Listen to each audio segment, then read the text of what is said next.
I grew up in a small town in Central California.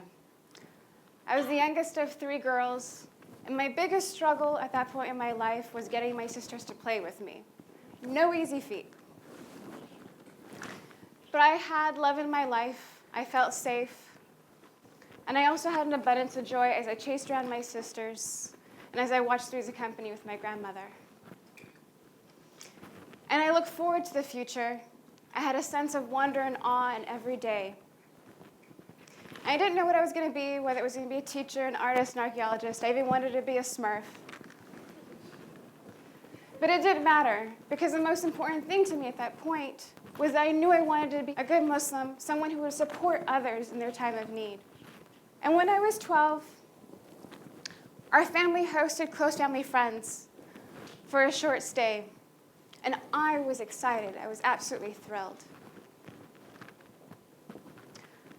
But one night, I awoke to being sexually assaulted by their 18-year-old son. I had never in my life felt the terror and the fear and the confusion that I had felt at that moment. I didn't know how to make sense of what had happened to me.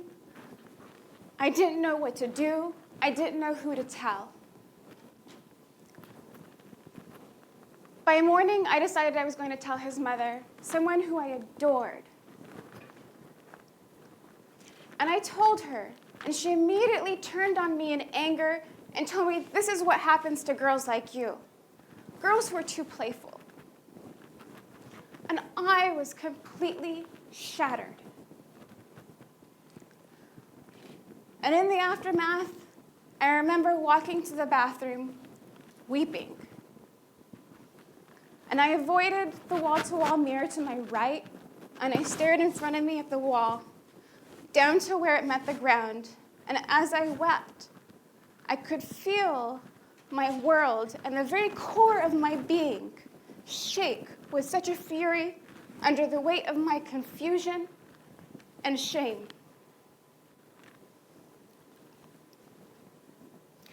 My 12-year-old mind could not comprehend the transgression committed against me.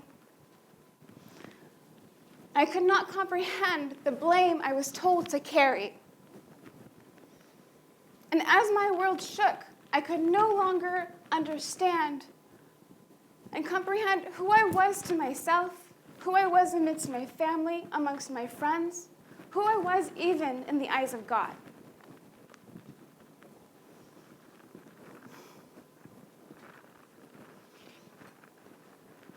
In that moment, the wonder and the awe and the joy that had characterized my childhood felt stripped away from me. And what it was replaced with was a deep depression, anxieties about the future, nightmares, and suicidal ideations. And I struggled, and I continued to struggle for a very, very long time. And by the age of 25, I found myself still struggling. And so I went to a trusted and prominent imam in my community and told him about my sexual assault and the many issues and the many struggles that had manifested themselves in my life because of it. And after I told him, he sexually harassed me repeatedly.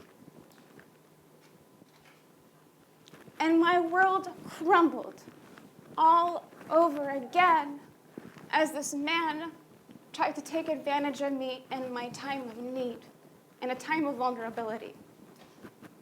And about 5 years later, I found out that I wasn't the only one.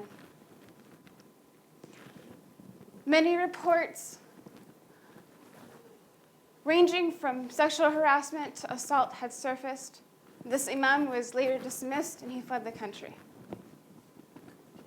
And through this experience, I learned what it feels like to be shamed and blamed, to be silenced, to feel powerless. I learned what it feels like to feel the intense fear and numbness that comes with losing hope and interest in life itself. And by no means am I alone. According to the Center for Disease Control, 1 out of 4 women and 1 out of 6 men have experienced a sexual assault or a sexual abuse in some form, violations ranging from molestation to rape to incest to stalking. And what that means is that there are many survivors amongst us. If it's not you, it's someone sitting next to you. And what do we do when these survivors come forward? We call them liars. Even though the percentage of false claims is a minuscule number, in the single digits. Or we shame and blame them. We tell them to get over it, everybody has issues. We tell them, stop seeking attention, to stop causing chaos and disruption in our communities. And it was only until I started sharing my own story that I discovered that there were many, many survivors amongst us in the Muslim community. Survivors amongst our Muslim leaders. Survivors amongst our community members. And it gave me the certainty and the knowledge that every time I speak, including today, there are people in the audience who have whispered in their hearts the words, "Me too."